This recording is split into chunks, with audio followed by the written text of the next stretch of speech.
Hey, bonjour à tous et bienvenue dans ce nouvel épisode. Aujourd'hui pour ce 4e épisode, non, on ne part pas en voyage en Grèce antique, on part en voyage dans l'Europe du début du XXe siècle. Et accrochez-vous bien, c'est parti.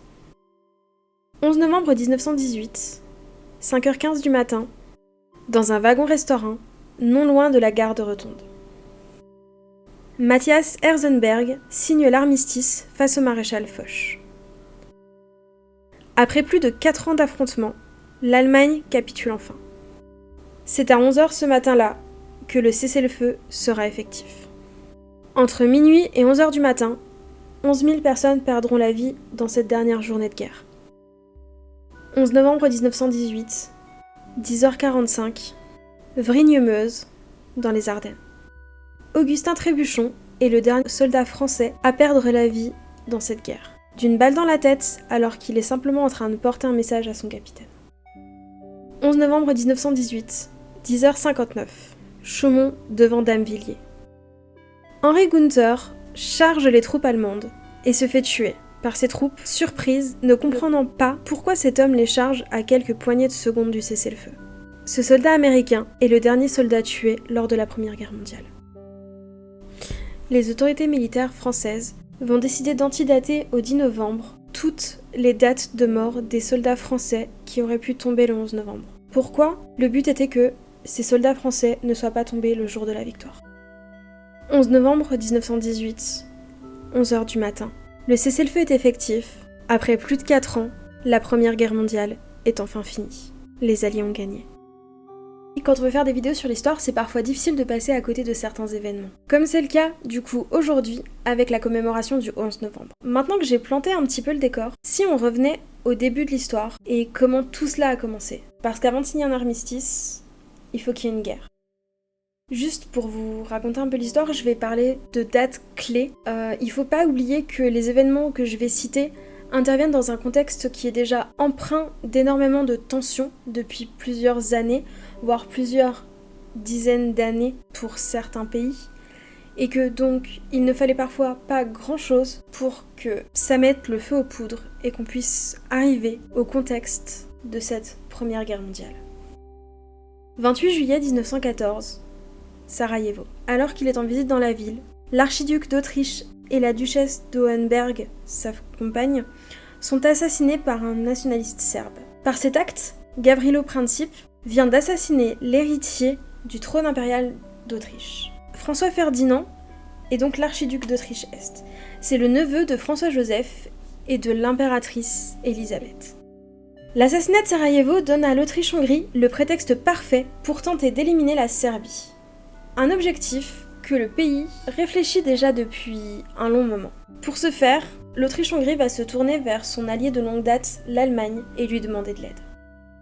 5 juillet 1914, l'Allemagne annonce à l'Empire austro-hongrois son soutien inconditionnel en cas de guerre contre la Serbie. C'est un choix qui s'inscrit dans une politique dite de risque calculé de la part du chancelier allemand Bethmann Hollweg.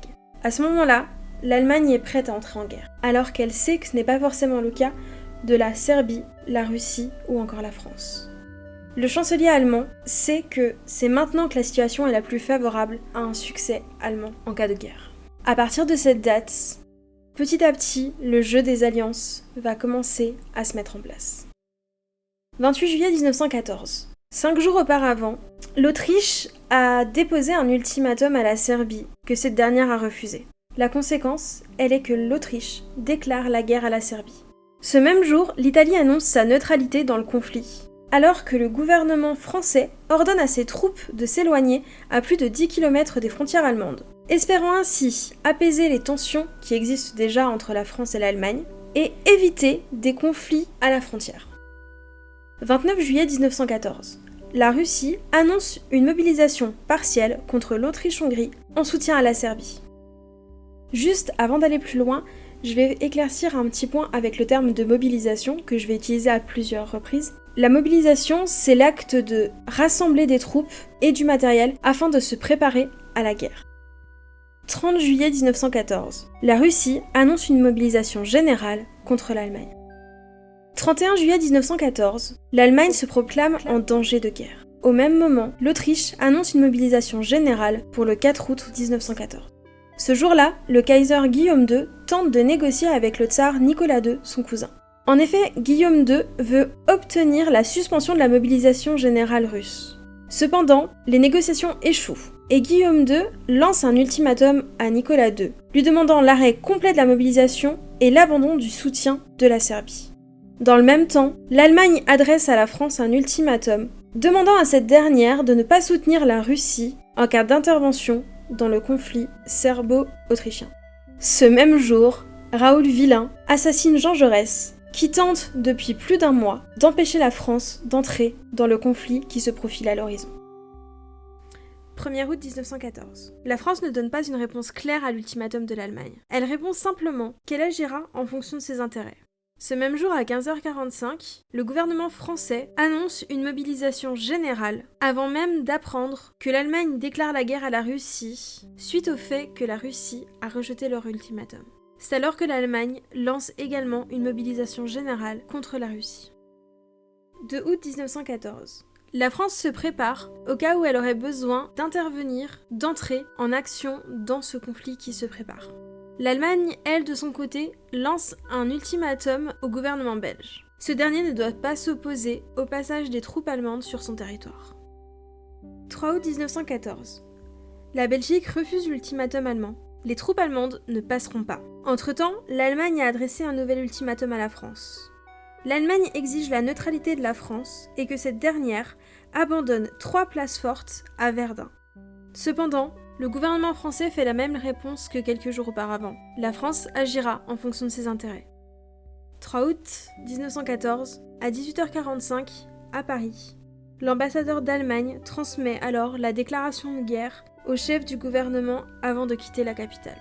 L'Allemagne vient officiellement de déclarer la guerre à la France. 4 août 1914. L'Allemagne, qui était déjà installée au Luxembourg, viole la neutralité belge et pénètre sur le territoire belge pour forcer le passage de ses troupes. En apprenant ça, le Royaume-Uni, qui pourtant souhaitait rester neutre, intervient et réclame que les troupes allemandes quittent le territoire belge dès le lendemain. L'Allemagne reste muette et ne donne aucune réponse. Face à cela, le Royaume-Uni n'a pas vraiment d'autre choix que d'entrer elle aussi dans ce conflit. Le Royaume-Uni déclare alors la guerre à l'Allemagne. L'Italie, elle, de son côté, déclare qu'elle interviendra peut-être plus tard, selon les circonstances. Théoriquement, si elle doit intervenir, ce sera du côté de l'Allemagne et de l'Autriche, puisque elle fait également partie de la Triple Alliance. 6 août 1914. L'Autriche-Hongrie déclare la guerre à la Russie pour s'engager aux côtés de son allié allemand. 11 août 1914. C'est au tour de la France d'intervenir en déclarant la guerre à l'Autriche-Hongrie. 13 août 1914. À son tour, le Royaume-Uni déclare la guerre à l'Empire austro-hongrois. En 3 jours seulement, cette guerre européenne revêt un caractère mondial. En effet, la majorité des pays engagés dans cette guerre possèdent un empire colonial. Chacun des pays de ces empires entre alors automatiquement en guerre contre l'Allemagne également.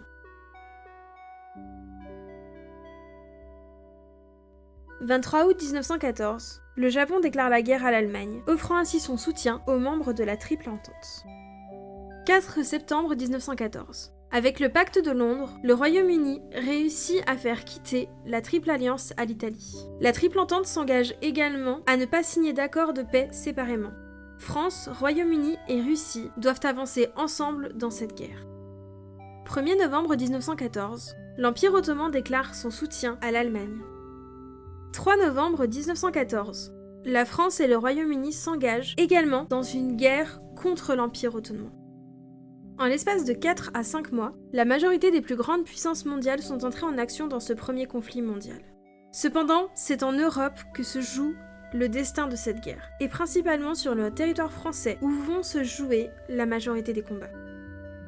Au moment où je finis de terminer cette partie, je me rends compte que si je vais au bout, ça va être une vidéo qui est vraiment trop longue. Du coup, ce que je vais faire, c'est qu'en fait, au final, je vais scinder ma vidéo en 2 parties. Il y aura donc 2 vidéos.